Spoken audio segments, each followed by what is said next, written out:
Hello everyone and welcome back.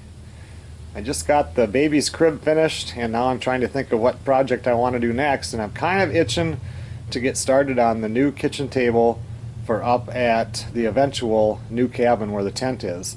So I'm just out here tonight. It's about 16 degrees outside and I'm just taking a look at my pile here to see what I've got.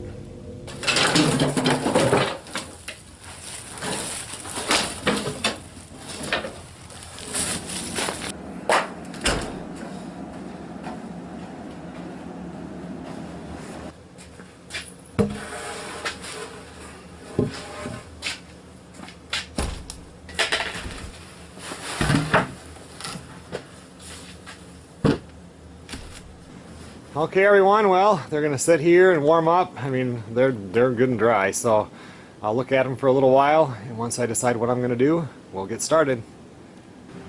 Well, welcome back. It's Christmas Day. It's in the afternoon now. I can't think of a better place to be spending some of Christmas than out in the workshop.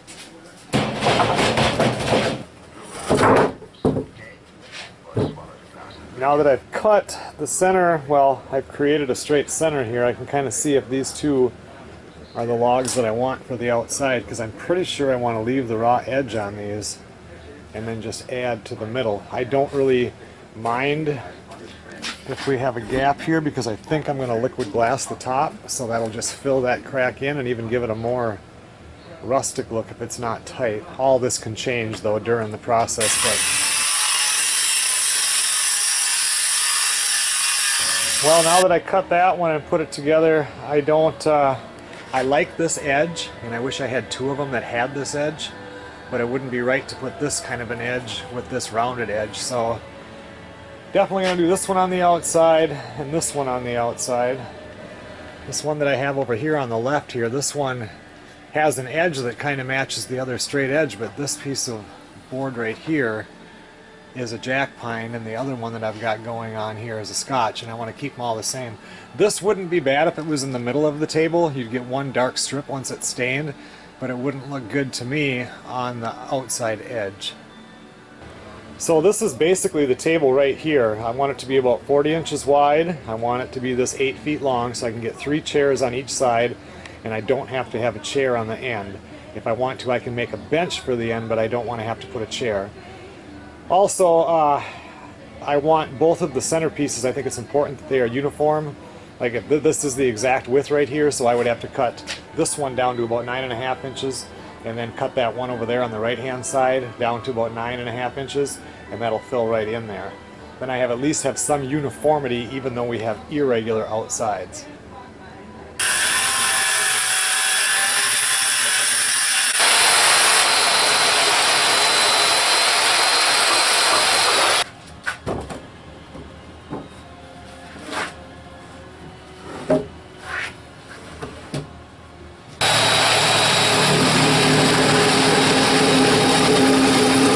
That right there is basically the tabletop. It seems so wide to me. The one up at the tent right now is only 26 inches by 6 feet. And this one seems so wide, but when you look at it, it's still only about 39 inches on the top, like about 41 on the bottom after it curves down there, maybe 41 and a half. I want to go measure my table I've got inside the house and see how wide that is. Okay, well, looking at this one, that's about the same width. That one with the logs looks so much wider.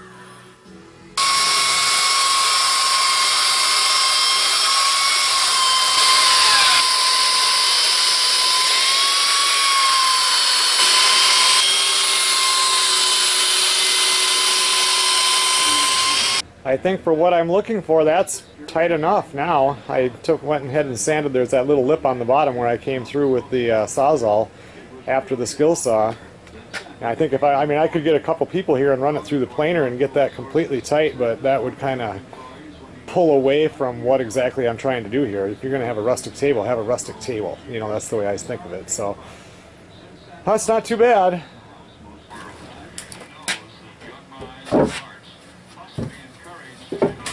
And now I got it all flipped over upside down, so now I can start working on the leg part. I have to go measure. I think a kitchen table is 30 inches tall, but I better go check that one in the house just to make sure. Okay, so this one is running 29 1/4. I have another table out in the garage. I want to go measure that one also. Okay, so this one is running about 29 3/4.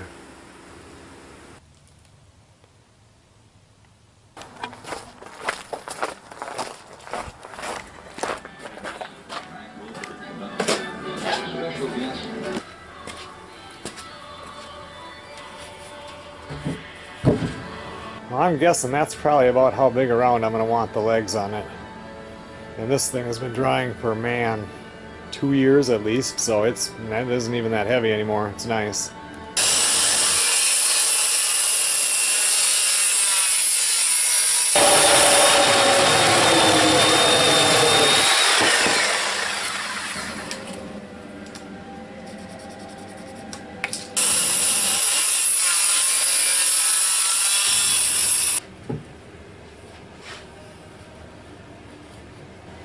When I'm doing the legs here now, I want to be able to have 3 chairs on each side.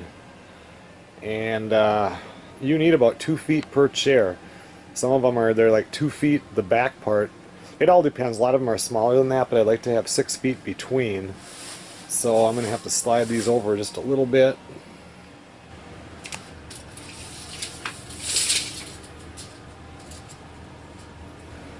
Well, that's enough for Christmas Day here. It's about 7:30 at night. I still have to do chores and stuff like that, so I think I'll come back another day and continue on the table.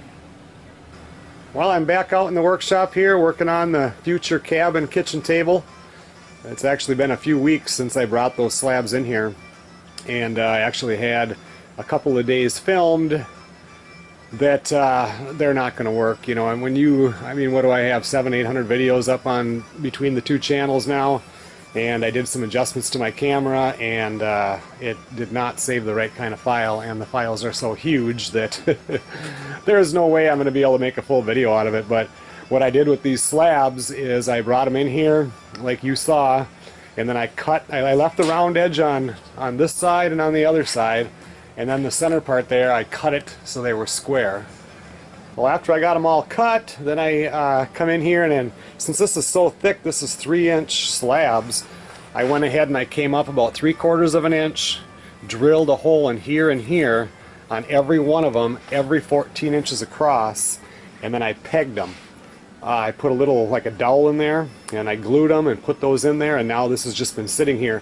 These boards right here, they were just to hold everything together and to kind of suck it up, because everything's kind of been cupping and moving still now that it's in a warm environment, and now this has just been sitting here drying now for like a good couple of weeks.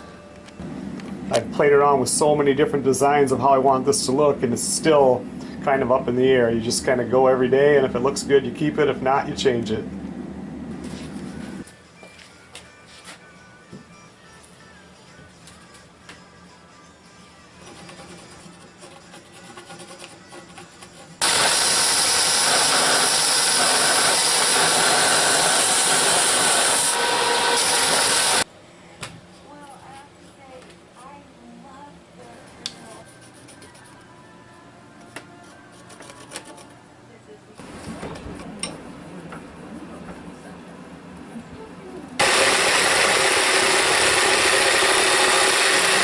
You can see here kind of what I want to do here, but I'm going to cut it off for length here. So by taking the Sawzall and getting a line, because this showed me my straight across line, because if you don't do it, it'll never match up with the other side. So by doing that line, now I can cut it for a rough length and still know what is straight across.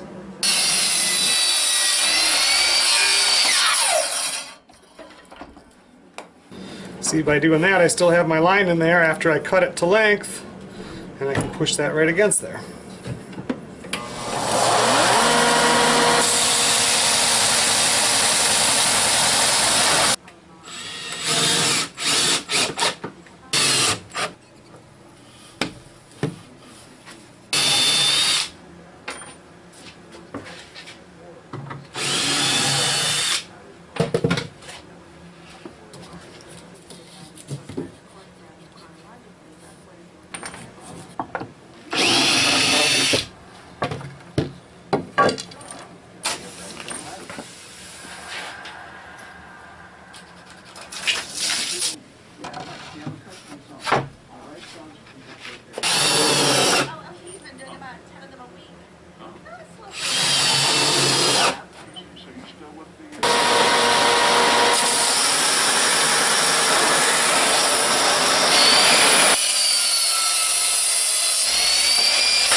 Well, I'm going to run in and have some lunch.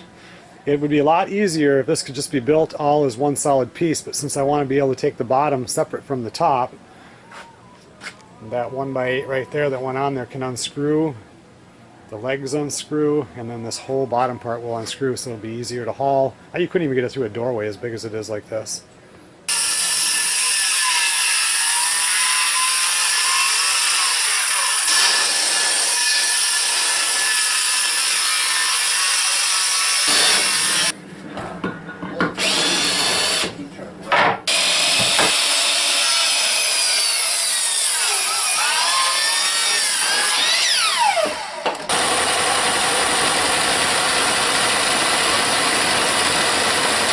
Bottom part now is all built. A lot of sanding to do, but I'm going to take and pull that. I've got everything lagged together, screwed, glued. Now I'm going to take and separate that bottom from the top so I can flip the top over and kind of look and see just how much sanding and stuff I'm going to have to do before I can start staining and varnishing.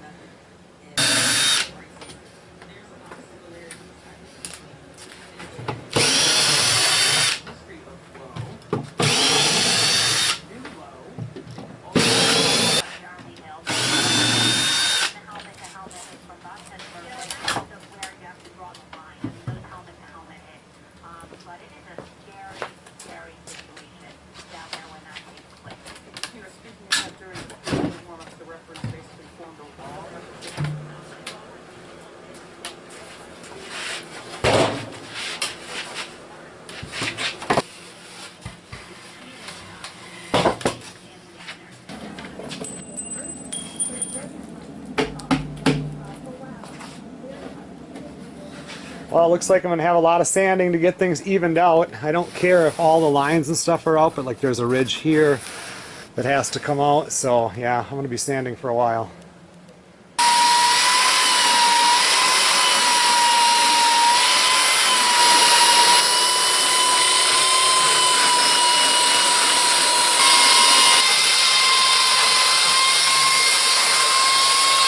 This pine board is one that I milled out of that same tree. It's got all the chainsaw marks in it. That's why I just sanded it. And now I'm going to put on, I think I'm going to go with driftwood for the color of my stain. But I just want to try a piece here just to see how I like it.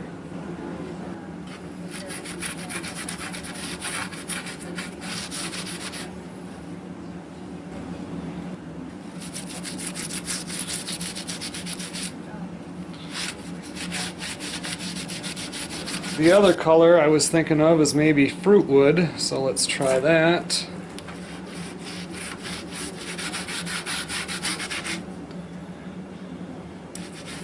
Boy, that's a hard choice. That driftwood's on the left. That does give it a little more gray though. It makes it look weathered, which I like. And on the right, it's a little more brown, a little bit warmer. I don't know. I'll think about it for a couple days. I'll actually let this dry and then I'll put some varnish on it. I do like the driftwood. You have to remember that in this room here I've got three 300-watt bulbs going right now, and when you're inside the cabin it'll be darker. So, oh boy, I don't know. We'll just have to wait and see. Okay everyone, well I think what I'm going to do is end this video right now. This is actually like part 2 of the log table, or whatever you want to call it. The other one was this spring when I milled the boards and dropped the tree and everything like that. So I've got a lot of days of sanding and then staining and then varnishing, or I don't know if I'm going to do a liquid glass top or a varnish top, I'm not real sure. And you guys saw the stain color. It'll give a chance for you guys to give some comments and you know, kind of help me make up my mind. So for right now, thanks a lot for watching part 2 of the log, or whatever you want to call it, kitchen table, and I will see you guys on the next video.